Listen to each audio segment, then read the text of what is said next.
Right, lads and ladies, let's get into it. This video is talking about trading strategies. It's important to note before we even get into the video is that if the strategy works for you, trade the strategy. You know what I mean? If you understand it, you see a win rate, you're seeing success, and you are profitable from doing this strategy, trade it. It doesn't have to make sense to other people. You have a multitude of different trading strategies that we have. You have SMC. We're not really going into this today. I just wanted to pull it up for your attention that you can go back and revert to it and kind of identify the different trading strategies that people have. But we'll get into the video. Let's go clean chart. Bang. Clean chart. Clean chart. Maybe not.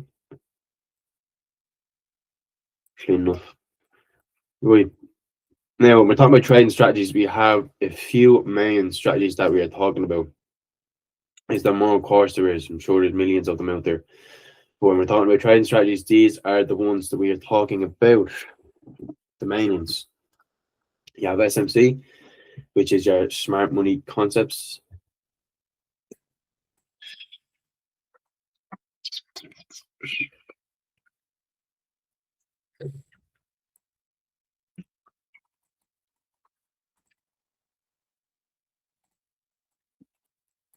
And then you have smart money concept. You have your ICT. ICT just stands for inner circle trader. And the inner circle is just essentially, it's just a strategy that uses your fair value gaps, order blocks, all of the above stuff like that. There's a very good course actually on YouTube, ICT 2022 mentorship. It's long. It's long. It's a good few hours, 30, 40, 50 hours or something long, but it's worth it, 1,000,000%. I think you're talking in and around 40 hours worth of videos, but worth it 1,000,000%. And like that, if you're in a rush, you're not gonna get anywhere like this. So don't be in a rush. You have your trend lines. I'll show you what they are. You have your support and resistance. You've already been over these, break and retest, and your breakout. Right now, these are important to make this a little bit smaller. Again, just putting emphasis on the fact if it works for you, trade it.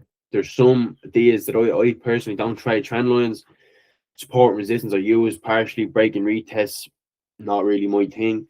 But doesn't mean it doesn't work. All of these things here, they all work. Every single one of them works. You search it up and you'll find a profitable trader and you'll also find an unprofitable trader. Why? Because one person can understand it and one person can't understand it. That's fine. One person will get it and one person won't get it, but that's fine because if you can't really understand, that's wrong out.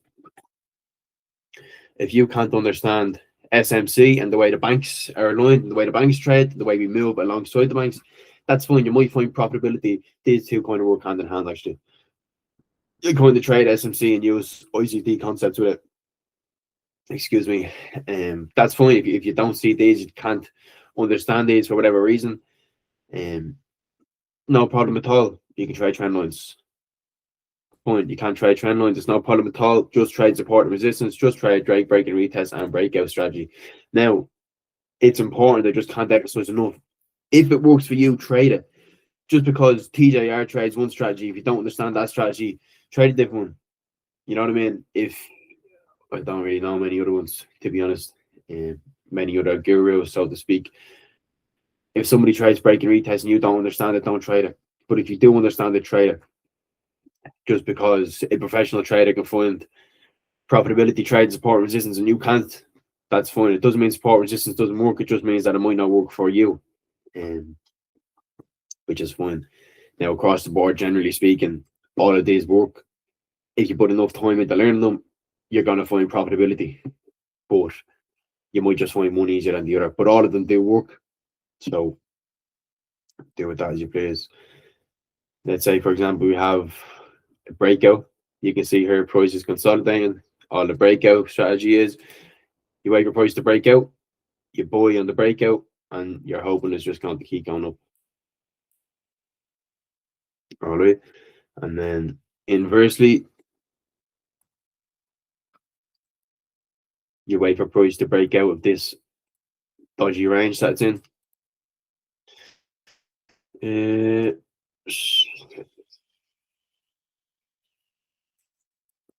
We're just going to call this accumulation for a minute just so we can get rid of that.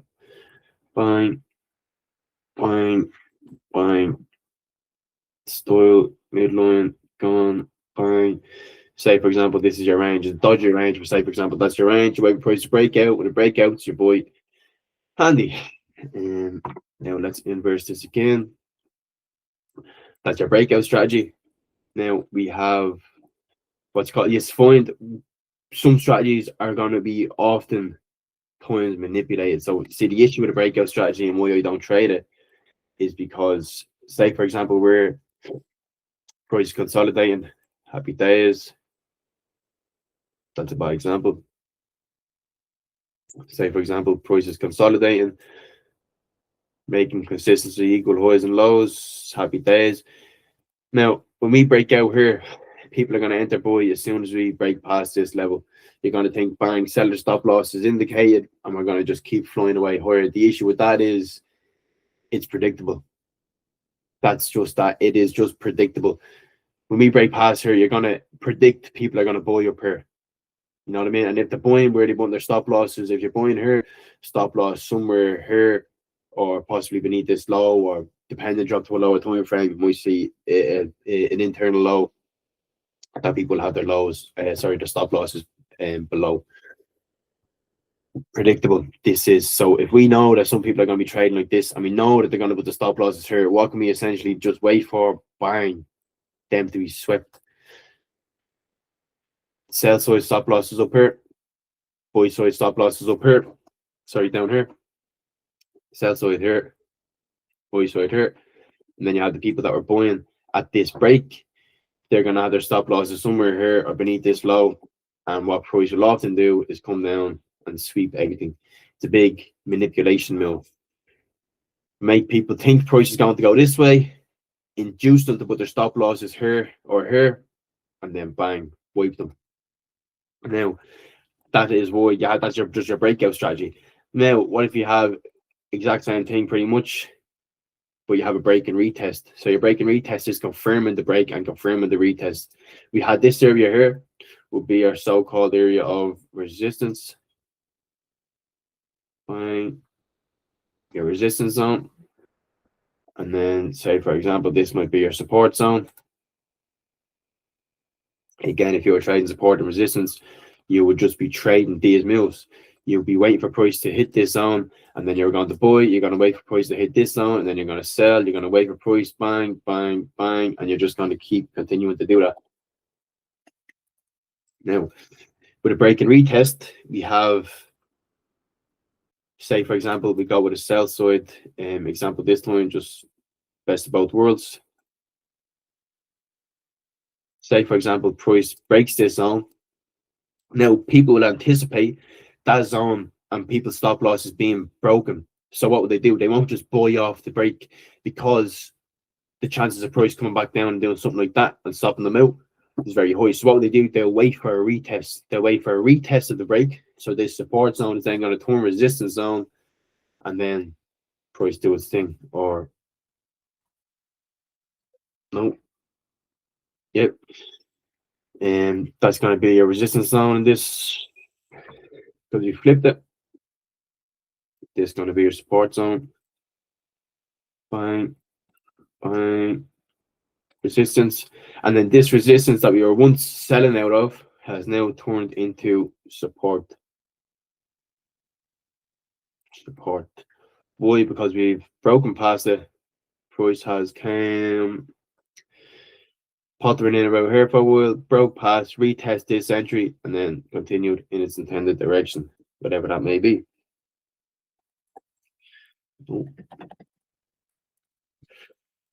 Now, it's important that we know it's not just like that you can have zones, like, do I have a yoke? No, just use this.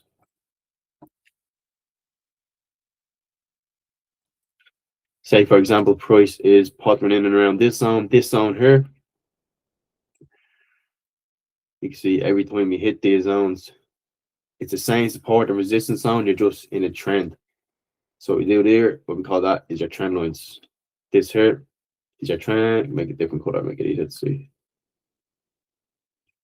Make that green. No, make that red.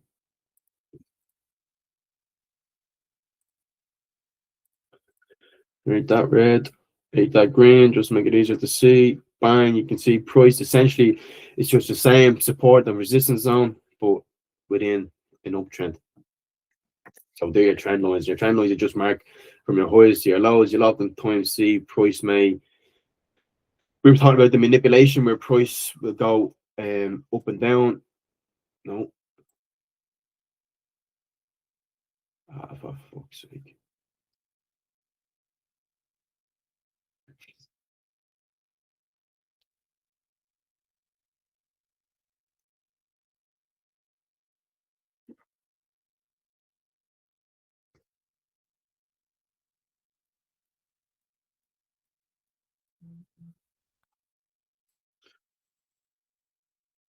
Oh yeah.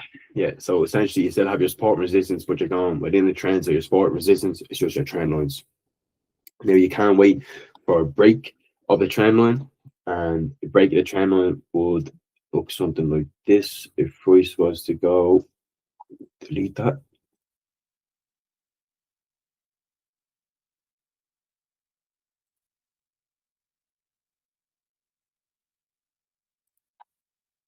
So you can see here we broke past the trend line and then use this trend line as a support and then a resistance, sorry, and then back down the way. You can trade like that if you want to. It's the same thing inversed. The idea behind all of it is, as you'll see in the liquidity video that I haven't recorded yet, that the idea is that you have liquidity resting here and liquidity resting here. People that also trade trend lines, they're going to have their stop losses if you're selling below and if you're buying above. And then if you're in just that flat scenario that we were talking about a minute ago, if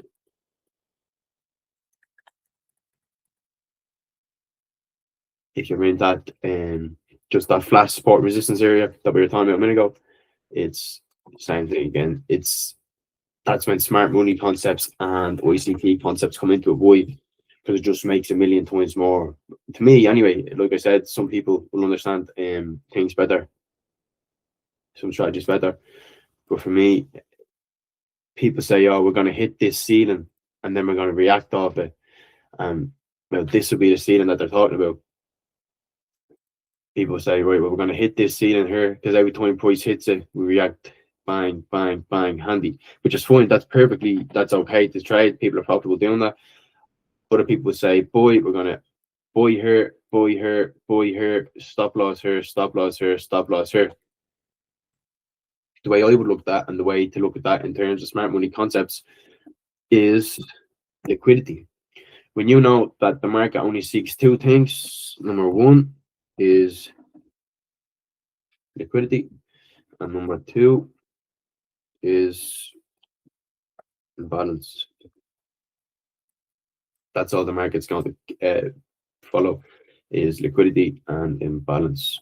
So if you know that price traces liquidity and you know stop losses are liquidity, look for your stop losses. Makes more sense to me that people who are selling have their stop losses clustered above these highs.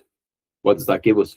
That gives us a whole boatload of liquidity to target up here. So you have liquidity up here, and then you have the exact same thing down below. So the way I would look at that now is the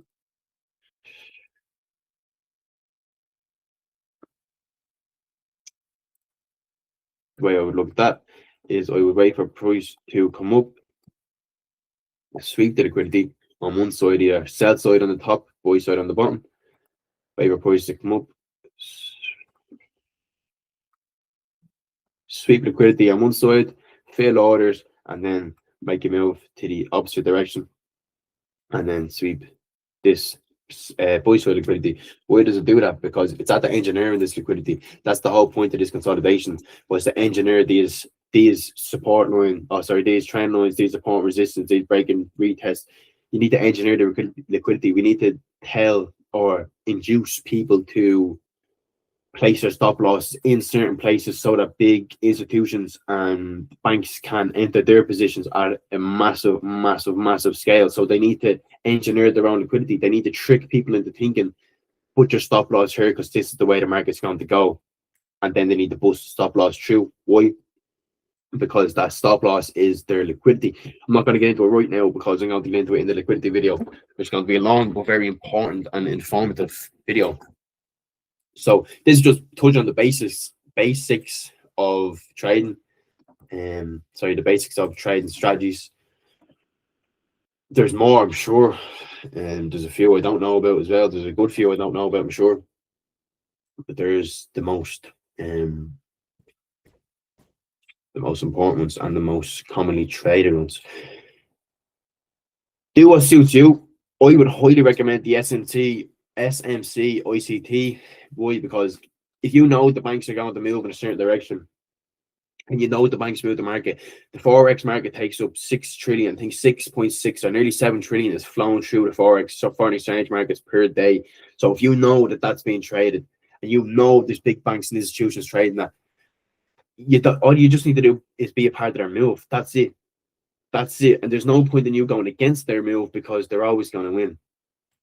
We're just little fish in the game. They're moving 7 trillion quid. If we can get a 2% to 7 trillion quid, a 0.5% to trade, whatever it may be, you're still making serious thick amount of money.